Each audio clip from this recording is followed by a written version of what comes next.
He said, why do you think? He said, actually, I'm going to answer a question that you've been asking me your whole life.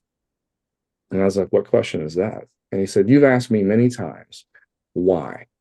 Why have you let so many bad things happen to me? Why did you do those things to me? And I said, yeah, I'd love to hear the answer to this one. And he said, Ricky, it's one word. It's relatable. He said, I needed you to be relatable, son, because what I want you to do is I want you to go into the valley. Life is like a mountain range. We have peaks and we have valleys. And he said, people will find themselves in the valley and they'll camp out there and they'll think, God can never love me. I've gone too far. And so I'm just relegated to the valley. He said, I want you to go into the valley and I want you to tell them your story. And I want you to remind them that if God can love a man like you, he can love a man like them. And then I want you to tell them, go home to daddy. That's where you need to go. Pack up your stuff and leave the valley. It's not for you. You're supposed to walk through the valley, not camp out there. He said, and I want you to know that the reason I did those things for you, not to you, was so that you would be relatable, because I'm going to lead you to lead others to healing.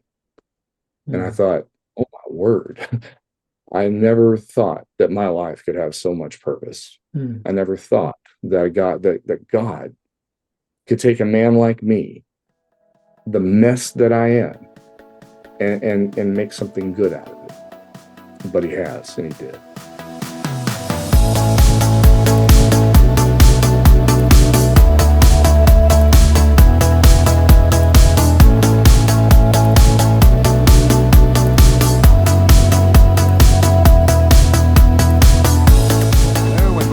This episode of the Life and Leadership Connected podcast.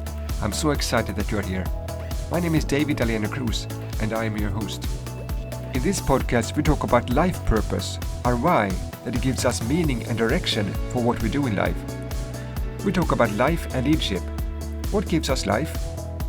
How do we become and continue to be good leaders with a great impact on other people? How do we combine life and leadership in a healthy and sustainable way? These are questions we will discuss in this podcast. If you want more information, go to lifeleadershipconnected.com, lifeleadershipconnected.com. I'm your host and coach, Dahlén. Let's dive right into this episode.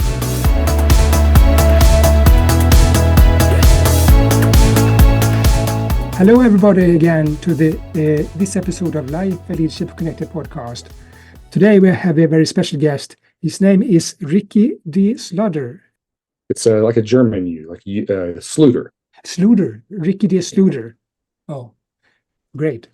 And as I usually do, I will give a short presentation of who Ricky is. He's a published author and public speaker, and he lives in Forthworth, Texas, United States of America.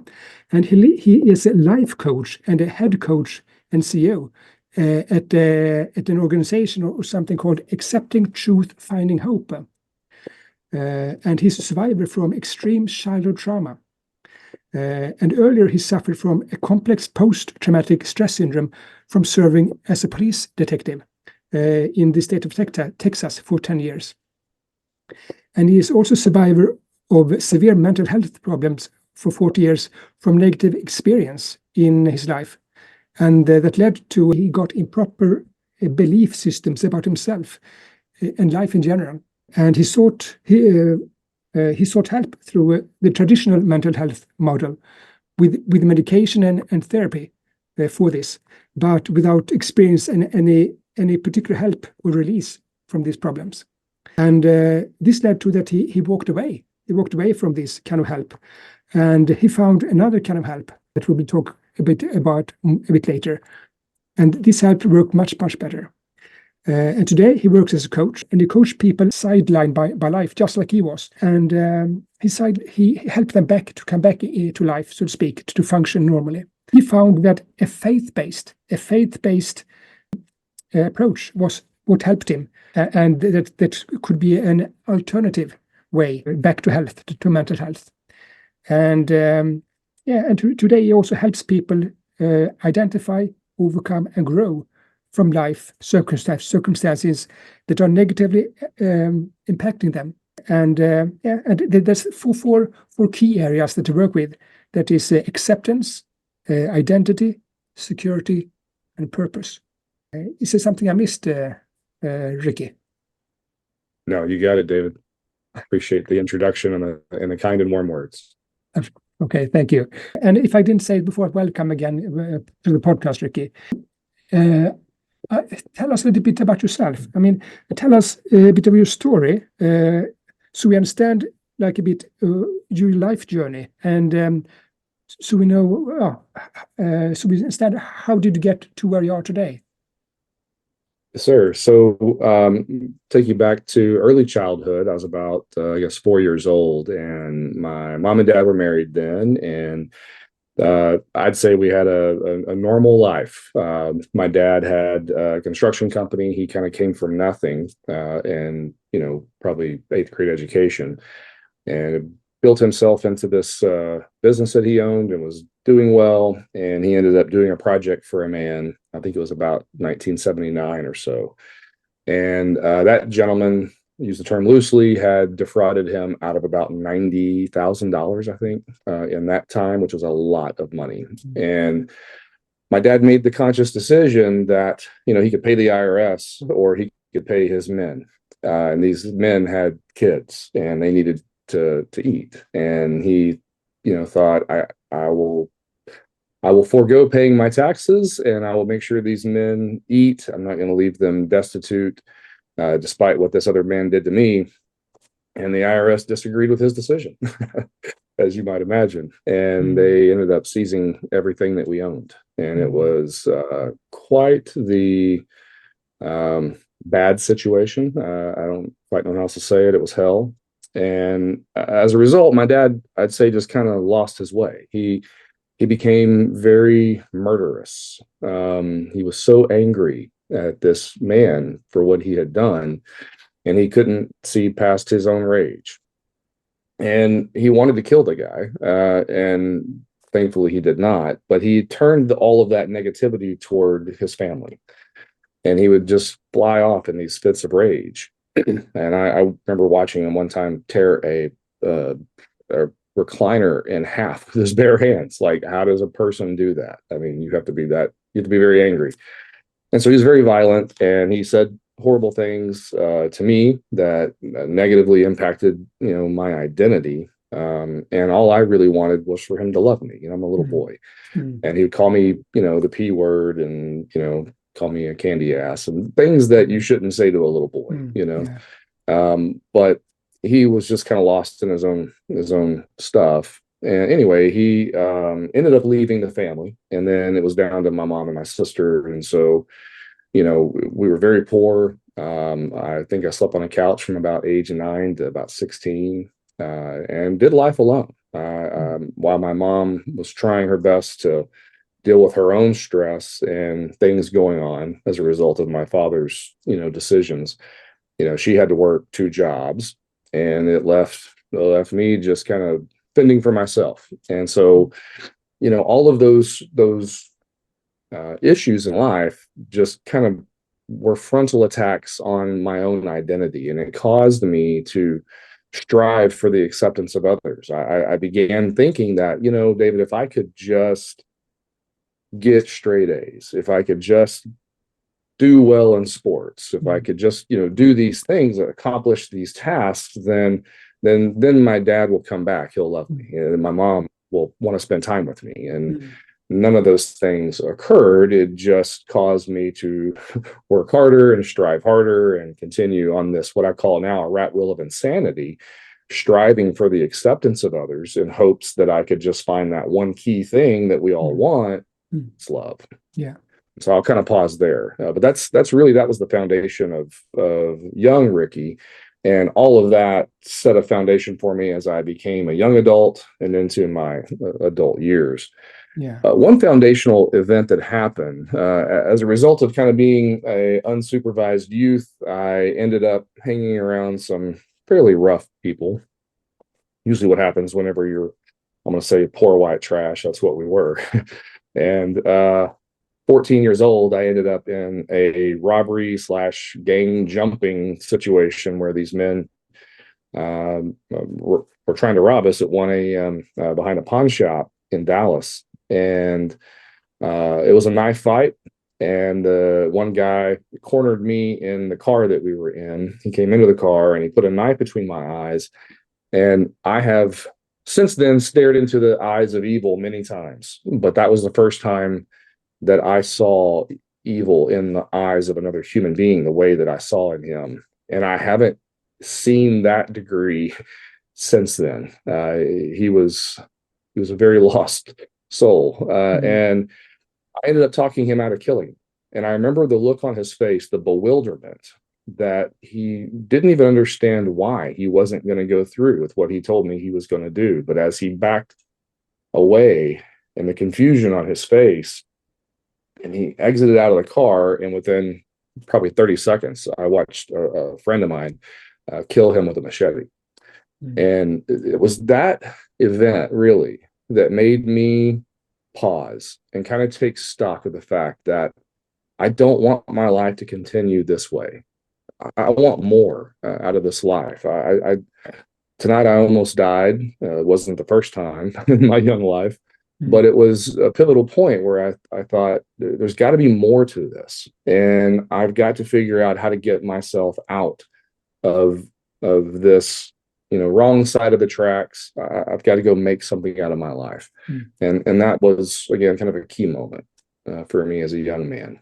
14, of course, so I was very young still, but very, very impactful. I never really dealt with the trauma. I pushed it all down and just thought I got to use it as a stepping stone, So it was undealt with, but it was also kind of a springboard that I want to go to college. I want to, I want to accomplish those tasks. Again, I went right back to striving. If I can accomplish these tasks, then I won't have to live this type of lifestyle. So I will pause there if you have any reactions. Yeah. I mean, I think you said that your trauma made that you want to become good in school and good grades, and I think that's so typical. That when you don't get love, you can do anything just to get this love somewhere else. So I do recognize that, and it's so typical. And my question is, if you meet somebody, I mean, you coach people, but if you find somebody that also suffer from similar traumas and mental issues, what would be the one advice you would give them if you would meet your own self, your young self today? What advice would you give him? That's a great question. One of my favorite Christian songs is a song called "Dear Younger Me," and I resonate with that song because if I could go back and just sit and counsel with me, I would let me know that one, it's not my fault. Those things that occurred weren't because of me. It was just part of my journey. Something that I've adopted saying to people is that, David, we all go through hell this side of eternity. We all have our negative experiences. And many times we think that those storms of life are our storms. But sometimes, David, we're just getting rained on. And in my young life, that was my dad's storm. I refer to it in my book that, there was a hurricane forming off the coast of his life. And I thought that, honestly, I didn't grow up in the church, but I always knew there was a God. I don't know how to reconcile that, but I just did. But I thought he was very angry at me. And I thought he must be angry at me. He must be disappointed in me. I must not be doing something right, because otherwise, why would he send all of these things my way to torture me or to harm me? And I had everything twisted. I didn't have any theology, so I had bad theology, and I was young and impressionable, and I was taking in everything that was coming at me, and I was allowing it to shape me. And we all do, but I allowed it to really shape and inform my identity and my security and ultimately my purpose. I think everything about this life is around purpose. And so today, what I try to tell people to really get to the core of your question is that if you haven't yet addressed the strongholds in your life, then I don't know how you plan to move forward. because many times those strongholds, and I'll explain to you what I mean by that here in a second, those strongholds become something very akin to the interior of a car. Okay. We have a windshield, you would agree, which is the largest thing in front of us. And that is what we look through to see where we're going. But we have this little bitty thing up here we call a rear view mirror. And if we spend all of our time focused on that rear view mirror, how will we ever move forward safely? You can't. You're going to wreck, right? Unless you turn your attention and your eyes toward the future and your present, right? Your present toward your future. And so we spend a lot of time in the past. Why do we do that? Well, much like I said, I had an anatomy of a stronghold that was on my life. I had listened to the lies that had been told about me, that I was no good, that I was too, poor to ever become anything, that I was just white trash, that I was, all these negative words. And when I believed those lies, I literally like pulled a metaphorical $100 bill out of my wallet and I bought them. And I accepted them as though they were a gift, and that it was something that I should prize as a possession. And so I bought those lies. And as a result of buying those lies, David, I then formed improper belief systems, not only about myself, but about the world that was around me and about people. And from there, I then started with negative behaviors. And the way I refer to those negative behaviors is I call them what the soothing salves of addiction.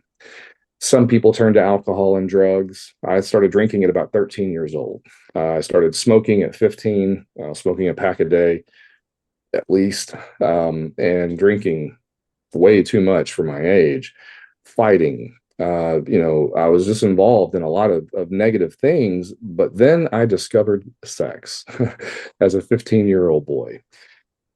And I had already been exposed to pornography, and I had been sexually abused going back to as young as 8 years old. And so I had a improper belief system there as well. And I thought that, well, I can't get my mom to love me the way I need, and I can't get my dad to love me the way I need. So maybe if I can meet someone else, my counterpart, my soulmate, and then I can get them to love me. And the only way that I knew how to express that was through sex. And that became obviously a horrible way to try to, soothe my aching soul and all of the stuff that was there. I was pushing it down and then using sex to cope with it. And as you might imagine, that didn't end well. All it did was lead me to being a full-blown sex addict in my early 20s. And I had no idea. I had no idea that rat wheel of insanity that I was on is what I was. I would have never told you that I was a sex addict. It took me until I was probably 37, 38 years old to come to that conclusion. And then, even then I recognized it was true, but I didn't want to admit it. It was a hard thing to swallow. And so that stronghold, again, by the lie, form the improper belief, and then, you develop these negative coping behaviors. And so that anatomy of that stronghold is what was really leading me to strive for the acceptance of others, and thinking that into my, high school years, when I went to my high school counselor and said, I want to go to college. I want to be more than I am. But, I had hair past my shoulders and I stunk of cigarette smoke. And, he looked at me and he said, Ricky, you're just not college material. You really should think about automotive technician school. And David, to say it pissed me off was an understatement. I was an honor student. I was great in theater. I was about to get a college scholarship for football. And yet I listened to him and believed him, but at the same time, I didn't. It was that kind of tipping point that I developed, and forgive me for saying this, but I said, F you. Like, I didn't tell him to his face, but I said it afterwards. It's like, F you, I'm going to college. Like, and if it kills me, I'm going to go to college just to spite you for telling me that I can't, And so I had that level of motivation in me that was, I'd say, a negative motivation, but for positive gain, that kind of drove me to go to college. I did graduate with honors. And when I sat there with my honors cords around my neck, all I could think about was, I'm going to find that man and I'm going to choke him with these cords. And then I thought, no, no, no, I haven't yet accomplished what I'm seeking to accomplish in this life. I'm going to wait until I do that. Then I'll go find him. And then he'll have to admit he was wrong about me.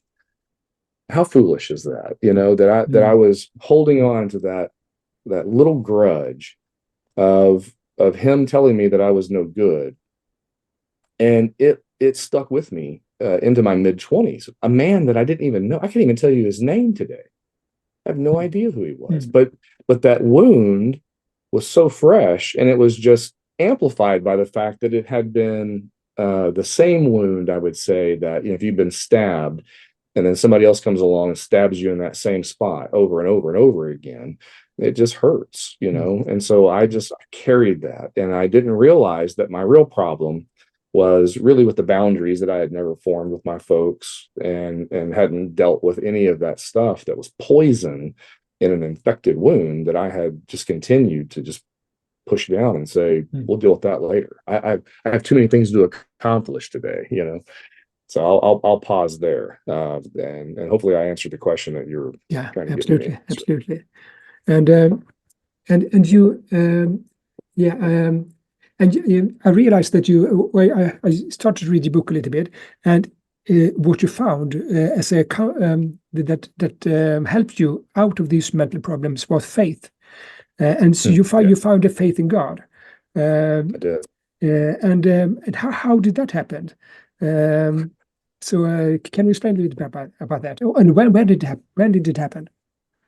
Yeah, of course. So I like I said, I'd always known there was a God, and for some reason, when I was a young police officer, I would drive around the streets of Dallas, and I was on day shift, and 9 a.m. Central Time, Insight for Living with Chuck Swindoll, I believe it was, would come on, and then right after that, it was David Jeremiah.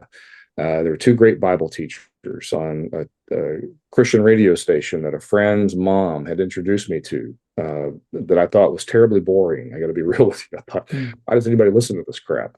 But I was just forced myself, like eating vegetables. I didn't like the taste, but I just wanted to eat them I thought it was good nourishment. And I just fell in love with these two Bible teachers, and I really began to listen to what they were teaching, and it just was like water on a sponge. A lot of it soaked in, but some of it just fell off too. But I continued listening to them over and over and over again. And so that was I don't know, I was probably 24 years old or so at that point. And I wasn't going to church. I sure as heck wasn't living, a Christian life. I was in my first marriage. I remember having like 18 affairs that I kept up with. So I was not living a good life, even though I was trying every day to help people, but I was just a train wreck. And come along, 32 years old, David, in the same boat, different storm, so to speak. And my then wife and I had decided, 7 years is enough. We're just not in a healthy relationship. Let's get divorced. And I'm on my way home from work one day, and she calls me and she said, hey, I've been sick, and the doctor said I have a sinus infection, and I have this, I have that, and I'm pregnant. And I went, okay, hang on, you're what? How did that even happen? We were told that we couldn't even conceive a child together, probably because of my stress, partially, but two, she had some female things that would preclude us, as the medical science said. Well, they were wrong, as they often are sometimes. And so I just remember hanging up the phone with her and telling her, okay, we'll talk about this when I get home. And I just lost it. I literally just started yelling at God and saying, why are you doing this? It's one thing if you want to torture me, okay? It's another thing if you want to give me a kid and then make them live through the hell that you made me live through. Like, I'm begging you, don't do that to this child. And as I just poured my frustration and my heart out to God in that moment, really bitching, not anything else, I realized something, and I said, okay, you know what? I'm sorry. I recognize that I don't create life. You do. You're the creator. And so if you create life and you gave me this child, then there must be a reason for it. And I don't understand it. So all I know to do, based on what I've been learning, is that I'm just going to give this child back to you. I'm going to dedicate this child back to you. You do with this child whatever you wish. And that's all I got, And so nothing crazy happened or changed in my life after that prayer. But many weeks later, we go to the doctor to have the echo to find out gender. We're probably about 17 weeks in utero at this point. And the technician just abruptly tells us, hey, the head, arms, and legs are not growing properly. There's 2 heart defects. By the way, you're having a girl. And David, I can't tell you what those words did to me. I was so overwhelmed that I literally just sat straight down. I didn't know the chair was underneath me. Thank God there was one. But I just sat down and I just was like, what? How is this possible? Well, they sent us to a specialist. The specialist then we're at 19 weeks in utero on our first visit. And they said, hey, you guys have a decision to make because we don't believe your child will be viable. And I'm like, decision? What are you talking about? And they said, we need to know whether you want to have an abortion because week 20 is your next visit. And that's the cutoff. So we need to know your decision for next week's appointment. And I remember thinking to myself, man, I've always said that I'm a pro-choice person, that I would never consider that. But now I have to consider it. I have to consider whether or not this is the right decision or not. And I thought, my God, I feel horrible for ever judging anybody who had to make this decision. And I remember I went home and I went to my office and my wife went out on the patio and, I was just sitting at my desk and it dawned on me all of a sudden that 10 years earlier, God had begun downloading poetry into me. And I began writing these poems that I knew were not my own. And I wrote this one poem called Dear Mom. And it was the most beautiful poem I've ever written in my life. And it was about abortion. Mm. And I pulled that poem up. It's like something in me told me to do it. And I pulled that poem up and I read it. And I knew then, okay, one, I always wondered why you gave it to me. Now I know why. Number 2, that poem is for me. And I can't possibly abort this child. It's not my place to take this life, regardless of what doctors are saying. I have to make the decision that I choose life for my daughter. And so talked to my wife, she agreed, and that's what we did. Well, my daughter had no heart wall at all, separating her top 2 chambers of her heart. And she had no heart wall at all, separating the bottom 2 chambers of her heart. Sometimes people have a hole, it's small there. Yeah. She had no septums at all. Basically a 2-chamber heart. And she had a rare form of dwarfism. She's a little person called Ellis von Creveld syndrome is what they finally arrived at as a conclusion. Well, when she's born, they whisk her away to the NICU. My wife had been taken to another side of the hospital because she had a cesarean, so she had to go, heal from that. So I just followed my daughter to the NICU, and my family had actually made a cameo appearance, as I say, there in the waiting room to be there for the birth of my child, which I did appreciate, and her family as well. And so I saw them. I said, hey, she was just born. I'm going to go in here, find out what's going on, and I'll keep you all updated. So I went in, scrubbed in, and I'm just sitting there looking at her in this incubator, and I'm just mesmerized and overwhelmed that I'm a dad. But I just thought, man, what's going to happen? What's going to be with my child? Well, the neonatal cardiologist met up with me and he said, hey, your daughter doesn't have 2 heart defects. And he paused. And I went, I'm getting excited. And he goes, she has 4. And then my exact words to him were, who lets you talk to people? Seriously, like, why in the hell would you present it that way? And he just looked at me like dumbfounded. And I was like, dude, like that was not okay. Like, I thought you were going to tell me good news and you give me bad news. I was like, okay, that aside, what does it mean? What else is wrong? I know about the 2 heart defects. What are the other 2? And he said, well, her mitral valve is perforated. It's supposed to open and close like a door, if you will, sliding glass door that kind of bounces into each other. They said, but she has this extra slit in it. And he said, so blood is flowing through that and it's coming back into her ventricles and it's going to go into her lungs.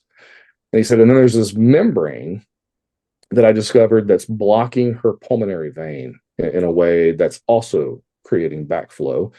And he said, so basically, 3 weeks old, she'll go into congestive heart failure and she'll die. And I went, what? And he goes, she's going to die. Like, I can't help you. And I went, what do you mean? Like, we can't get a heart transplant. We can't do heart surgery. Like, he said, can't get a heart that fast. And there's nothing to fix. Like, I can't fix this problem. She's going to die. I'm sorry. And I went, well, that's the best news I've heard today. Like, God almighty, like, what the hell? And so, befuddled, I went out into the lobby waiting room. I shared this information with my family and her family. I said, I got to go tell Amber. So I went upstairs, told her, we cried together, came back down, and where my family had been previously sitting, the chairs were now vacant. And I remember thinking to myself, David, you fucking kidding me? Like, this is the hardest day of my life, and you're going to make a cameo and then disappear? And I remember I sat down in the seats where they were at, and I just went, you know what? F it. I guess I'll do this by myself too. So I went back into the NICU, spent every moment I could with my daughter, and then I realized I have dogs at home. Crap. Like, I got to go let my dogs out. But it was like 1 a.m. Like, those poor dogs had been up for so long. They'd been there since 5 a.m. the previous morning. And so I rushed home. I let them out. I lit a cigarette. I'm sitting on my back porch, and I just sit back in that chair, and I did this. So I said, all right, King's X, Lord, you got me. Like, I've been trying to figure out how I'm going to control my way out of this one. And I got nothing. There ain't a damn thing I can do. So my exact prayer was, I said, if you give me this child a day, a week, or a year, I'll praise you still. I don't know what else to do. And I said, so for the first time in my life, you know what, your will be done. And nothing crazy happened, but that's just where my heart was. I didn't know what else to do but surrender. And so I went back to the hospital. The next day, they did the same echo. I watched it again. I watched blood flow where there were no heart walls. Had been watching that since week 19 in utero. Okay, so for 21 weeks now. I'm sorry, 19 weeks now. I've been watching that occur. And then for the next 2 days, same thing. And then on Wednesday, the third day in NICU, the cardiologist ran it again. I watched it again. This time I left, went to my dogs earlier. I came back, my daughter's gone. And I remember seeing her little incubator thing, and I'm like, there's no edifices that she was even there. And I'm like, oh my God, my kid died. Like, this is horrible. So I'm frantic and I'm looking everywhere for her. The nurse intercepts me and she says, are you okay? And I said, no, I'm looking for my child. Where's she at? And she's like, oh, we had to move her. And I thought, well, of course, she's worse. So she's probably on a ventilator somewhere. So let me walk through that door and see the next horror show. And so I walk through that door, and instead it's bassinets and rocking chairs. And a nurse is sitting there holding my daughter, feeding her. And she said, hey, Dad, do you want to feed your daughter? And I went, oh my God, yes. Like, that would be the most amazing thing. So we switched places, and she said, hey, did the doctor tell you? And I went, tell me what? She goes, I can't tell you. He'll have to tell you. And I was like, okay. So I just relished that moment, feeding my child and holding her for the first time. And he comes in, and he is disheveled, and he is like a lion at the zoo. He's pacing, and he's like, can we talk? And I went, of course. So I handed my daughter back off to the nurse. We go in this room, and he said, remember I did the echo? Remember we watched the blood flow back and forth? And I went, yes, I've been watching that since week 19.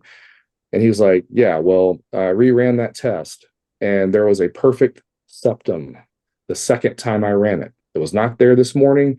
I ran it at 5 p.m. There's a perfect wall between her ventricles. And I went, whoa. And he goes, yeah. And that membrane that was blocking her pulmonary vein, there's no evidence that it ever was even there. And I went, oh my God, like, that's a miracle. And he goes, yeah. Like, he said, actually, his exact words were, he said, that's physiologically impossible. And I went, oh, I get that. That's why I said it's a miracle. And he goes, yeah, I don't believe in those. And I went, well, you call it what you want, but you tell me how it happened. And he's like, I don't know. I think my machine was glitching. And I said, so your machine and the other guy's machine, 19 weeks, come on. Like, that's not plausible either, you know? And I said, okay, well, that aside, what does this mean? And he said, you'll take her home on Friday. David, March 17, 2008 is when my daughter was born. That week, Friday, was Good Friday.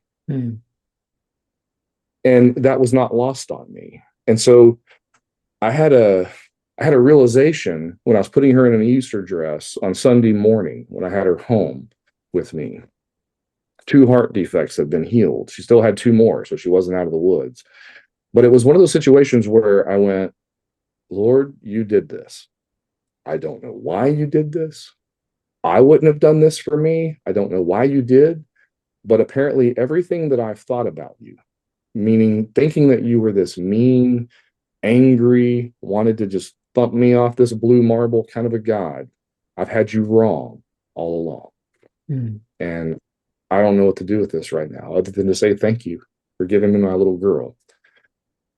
So I'll pause there. That's how I really came to a relationship where faith really began to matter in my life. And it was no longer a rule book, but it became more of a playbook. Dear viewers and listeners, I hope you enjoyed this podcast. If you want coaching and be coached towards purpose, be equipped for life and leadership, or find ways to a balanced life, then go to lifeleadershipconnected.com, lifeleadershipconnected.com for more information, and to sign up for a free consultation call. I am your coach, David Dahlén Cruz. Wow, amazing story. Thank you for sharing that, Ricky. A pleasure. I wonder also, because there's 4 areas that you focus on when you coach people, and it's acceptance, identity, security, and purpose. Why did you choose those areas? And I'm like, glad you asked that. yeah. I'm glad you asked that. So I'll fast forward a bit. So God ended up healing my daughter 2 more times. So she ended up having 5 strokes later after heart surgery. She was never supposed to walk again, talk again, or anything. Full brain damage. And 3rd day, God healed her again. And today she's an honor student, all kinds of stuff. Like, she's an amazing child. The strokes had also destroyed her vision, and God ended up healing her vision back to perfect 20/20. Like, stuff you can't make up. And it just continued to reinforce to me that I had him wrong and I needed to really invest in a relationship with him. And so I began doing that. He had taken me out of law enforcement, which was what I thought was my purpose. He took that away from me, and it kind of pissed me off, to be honest. But I ended up seeing over many years later, when he did give me those 4 words. And I asked him, like, why can't I get these 4 words out of my mind once I was in a real relationship with God and meeting with him every day and doing what I call 2-way journaling? And his answer back to me was, he said, Ricky, what have you done your whole life? And I went, that's a loaded question. I don't know what you're asking. And he said, what does Revelation 3:20 say? I don't have a clue. So I got my Bible, I read it, and it says, behold, I stand at the door and knock. Anyone who hears my voice and lets me in, I'll come into him and eat with him, and he with me. And I thought, okay, I think I know what that means. Like, that means I've seen the painting of the Jesus, and there's no doorknob. Like, you got to let him in. And he's like, yeah, but what have you done, Ricky? And I went, I don't know, Lord, what are you asking me? And he said, Ricky, you have gone around knocking on hearts' doors, seeking who would let you in because you wanted their acceptance. And the moment they let you in, they let you down, didn't they? And I went, yeah, they did. And he said, so then you went to another heart's door and you just kept that process up. You just kept doing that. You were on that rat wheel of insanity, thinking that acceptance is for you to receive, and it's not. He said, you see, the devil takes everything I do and he counterfeits it. He said, so when you take those 4 words and you put it in the man sphere of all the atoms like you, he said, what you do is you go seeking acceptance for yourself. And then that falsely informs your identity. It's why you thought your name was detective for the better part of 10 years until I took it away from you and you no longer knew who you were. He said, and you had your security wrapped up in that badge and that gun and your purpose as well. He said, you thought, Ricky, that I only made you to be an investigator, as if I'm that shallow. And I went, you're right, I did. And he said, but when you get it right, son, you'll realize that I already accepted you. It's why I stand at the door and knock. You see, acceptance is for you to offer to me. And when you do and you let me in, then I'll show you who you are. And he said, and I did that for you, didn't I? And I said, yeah, you did. And he said, and then I'll show you that your security rests in me and in my word. And you won't find your security in temporal things anymore. And then I'll lead you to your many purposes, because I didn't make you for just one thing. I made you for many purposes, and I'll lead you to every single one of them. He said, and that's what I want you to go teach the world. And I went, I think you got the wrong guy. He said, no, I didn't. He said, why do you think? He said, actually, I'm going to answer a question that you've been asking me your whole life. And I was like, what question is that? And he said, you've asked me many times, why? Why have you let so many bad things happen to me? Why did you do those things to me? And I said, yeah, I'd love to hear the answer to this one. And he said, Ricky, it's one word. It's relatable. He said, I needed you to be relatable, son, because what I want you to do is I want you to go into the valley. Life is like a mountain range. We have peaks and we have valleys. And he said, people will find themselves in the valley and they'll camp out there and they'll think, God can never love me. I've gone too far. And so I'm just relegated to the valley. He said, I want you to go into the valley and I want you to tell them your story. And I want you to remind them that if God can love a man like you, he can love a man like them. And then I want you to tell them, go home to daddy. That's where you need to go. Pack up your stuff and leave the valley. It's not for you. You're supposed to walk through the valley, not camp out there. He said, and I want you to know that the reason I did those things for you, not to you, was so that you would be relatable, because I'm going to lead you to lead others to healing. And I thought, oh my word, I never thought that my life could have so much purpose. I never thought that God could take a man like me, the mess that I am, and make something good out of it. But he has, and he did. And so that's why those 4 words are so pivotal to me. And what I've discovered in working with people is that every one of us deal with those 4 needs. And what's interesting, David, is that we all try to be the God of our own life, meaning we all try to fulfill those 4 needs ourselves every single day. And then when we get 35 likes on Facebook, we're going to post something else if we can get 37. You know what I mean? We're striving, right? And so when we continue to do that, we're the God of our own life. We're the one trying to pull the marionette strings. And what we have to do is realize it all begins with surrender, just like I did on that back porch, unwittingly, but I did. Wow, thanks. Yes, sir. I usually ask 4 questions in this podcast, and the first question I will ask you it's about leadership, because I mean, I'm thinking, I give you the question first. Tell me about your leadership of yourself and others, and about some challenges and milestones that have shaped you to the person you are today, and the most important lessons you have learned as a leader. And the question, I will rephrase that question a little bit for you, Ricky. When you look back on your life and these many experiences you have described, what was it that helped you to survive and continue and not give up? And is that a kind of leadership? This is like a rhetorical question. Isn't that kind of leadership of yourself? And my question to you is, what lesson did you learn from that? Yeah, what I think I learned primarily is that I ended up in management, okay, in a leadership role very early. I was an operations manager for a period when I was like 21, way over my skis, if you will. And I've been in many different managerial positions since then.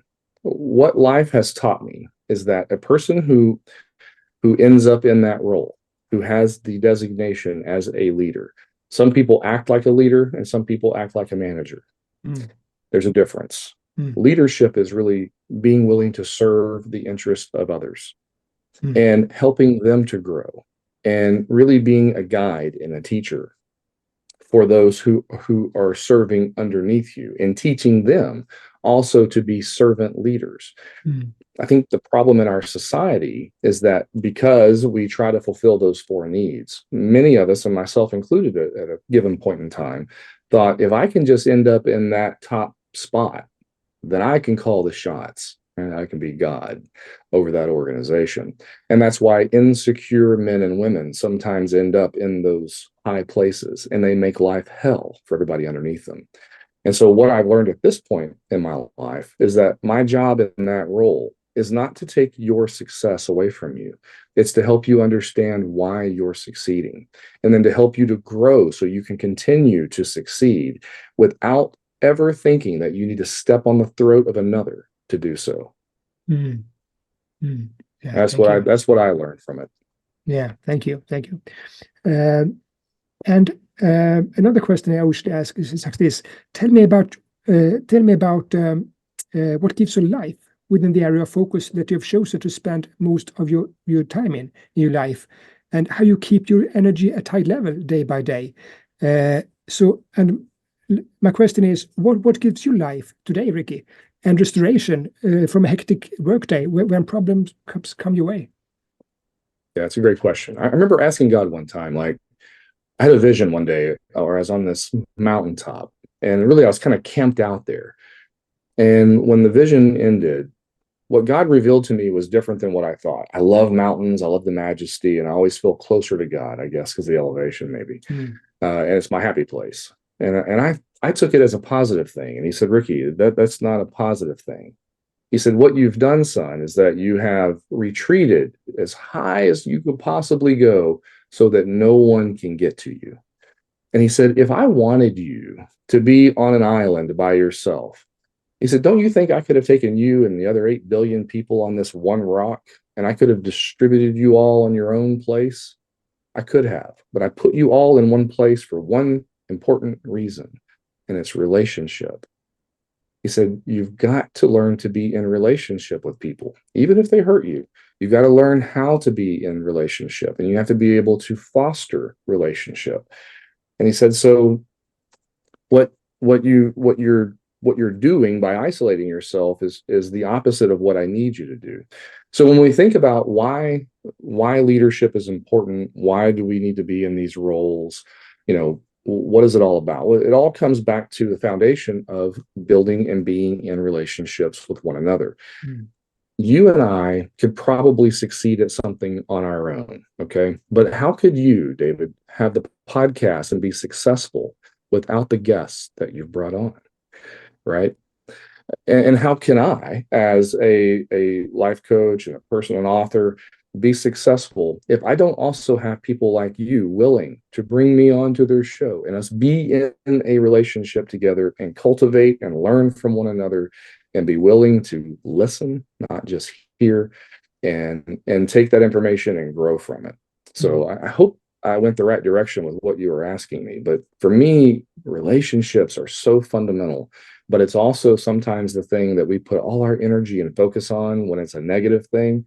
And we try to then distance ourselves as opposed to, hey, how can I build a bridge between the two of us, and learning how to let go of maybe some of the insecurities and the negativities that occur, especially in the workplace, and be able to go to that proverbial toxic person and say, hey, can we start over? If I've hurt you in some way, will you forgive me? And can we learn to grow together? I'd love to learn from you, as much as I'd love to also help, you learn from me. I think if we had that kind of selflessness, then we would be way better at this game called relationship. It's when we become selfish that everything kind of falls apart. Yeah. I think you answered my questions, but I think. So you mean what gives you life when you have a tough day? Yeah, relationships. Yes. Yeah, it all comes back to relationships for me. So if I have somebody that I can come to, and like you said, what's going to refresh me? What's going to give me, the energy to continue? It's knowing that I'm not alone. I may have a horrible day on Monday, and if I go out to social media, I'm going to find out that everybody had a great day on Monday, and in fact, they had the best damn day of their life, right? Because they're only putting the good things out there 9 times out of 10. But if I can go to a trusted person, I can say, hey, how was your day? What went on in your day today? Well, I had this, I had that, and I'm like, okay, so I'm not the only one struggling. And if I can have that honest conversation, and then we can encourage one another that, look, you have purpose and meaning. I believe in you. And don't give up. Don't let the hardship that you're currently in cause you to quit. press through it. Remember, it's a valley that you go through. The valley of the shadow of death, you walk through it, the scripture says. Don't camp out. Pack up your sleeping bag. Keep going. Don't give up. So those relationships are integral to us. Great. Another question here that I usually ask on the podcast. We've spoken a lot about purpose, and the question is, what gives you purpose, meaning in life? What is your why, your purpose, your motivation for what you do? And I think I realize what it is, but my question is, you help other people to find purpose in their life, and how does your own purpose look like in your life? What is it that gives you motivation for what you do? Yeah. So what I love is, during my whole struggle, okay, especially when I was writing my book, like I spent 5 years waking up at 5 a.m. and meeting with God and writing, and I had to live every chapter, and I wanted that book to be over with so bad, because it was just like, okay, if I could just be done, then maybe good things will come, but it's perspective, right? And so I don't know, David, I just I guess I believe that sorry, I sidetracked myself. Give me that question one more time. Yeah, sure. I mean, you help other people to find their purpose, and how does yes? Yeah, so it's seeing the light bulb go off in their mind if you and I could sit down and you're sharing with me the things that you've gone through, and I can help you have a perspective shift to see that these things aren't happening to you, they're happening for you. They're actually for your good and your growth, if you'll choose better over bitter. Right? But you have to be willing to choose better over bitter.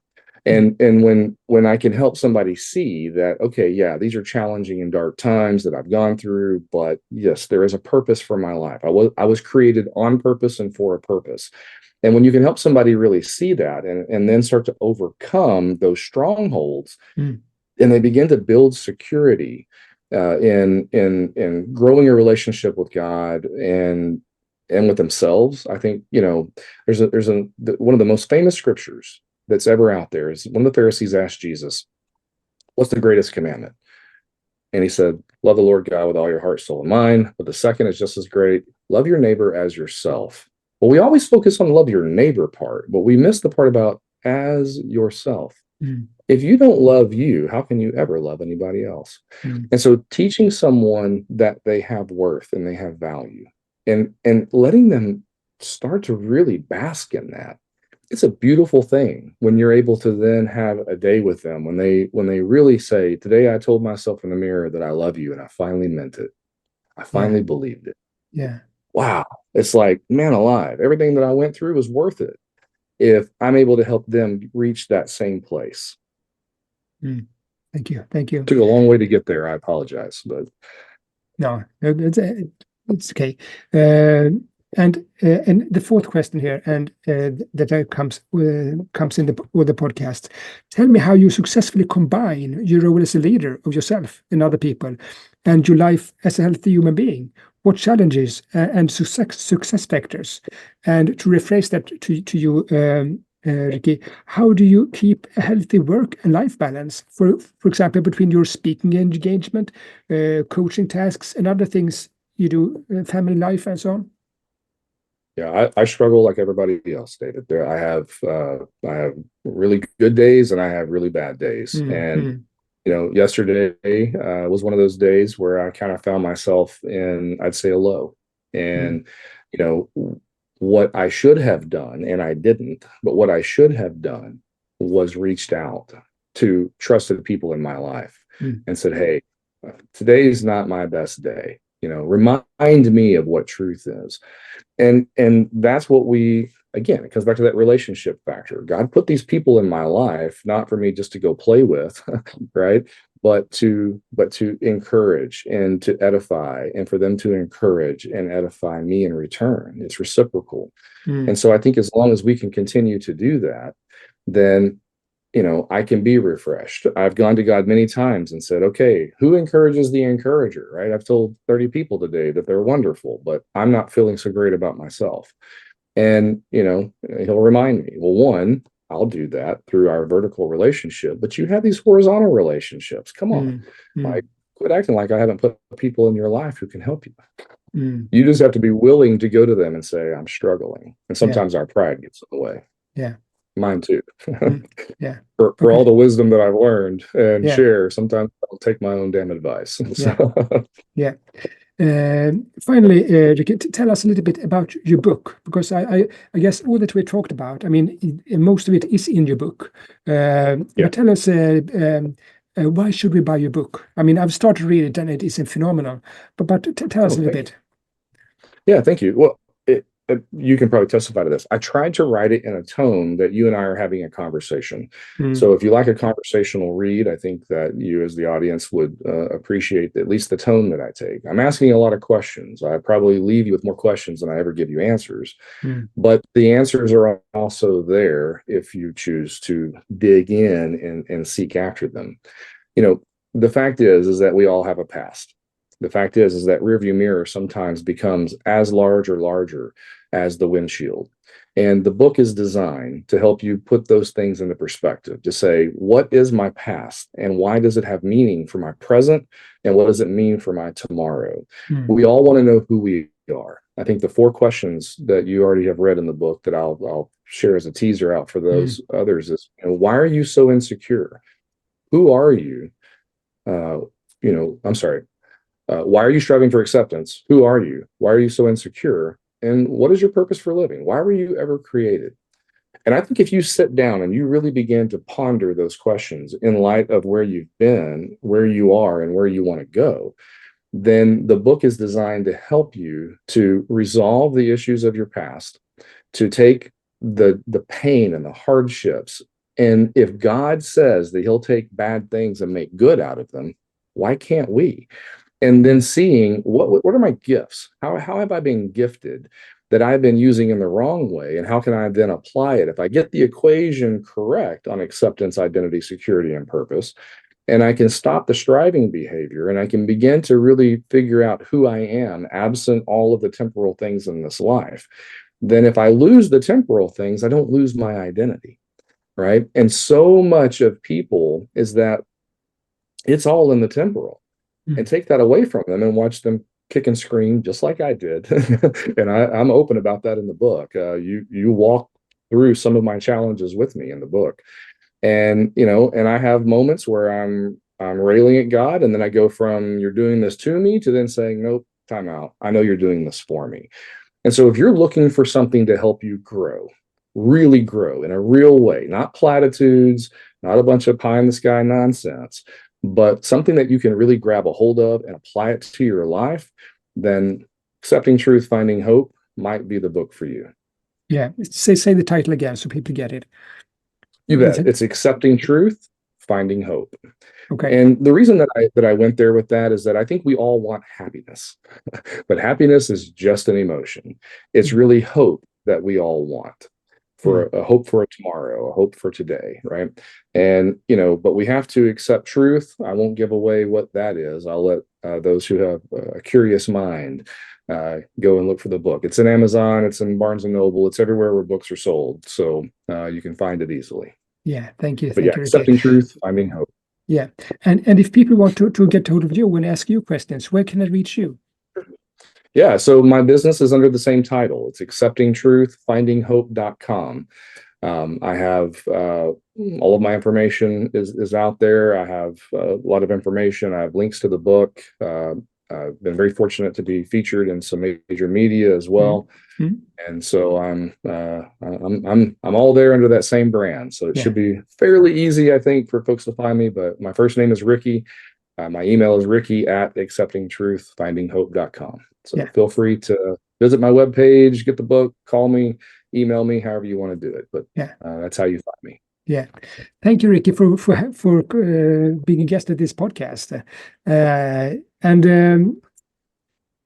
viewers and listeners, thank you for being here also. My name is Dahlén Cruz, And this is the Life and Leadership Connected podcast. I hope you'll join us next time when the next episode is released. But for now, bye-bye.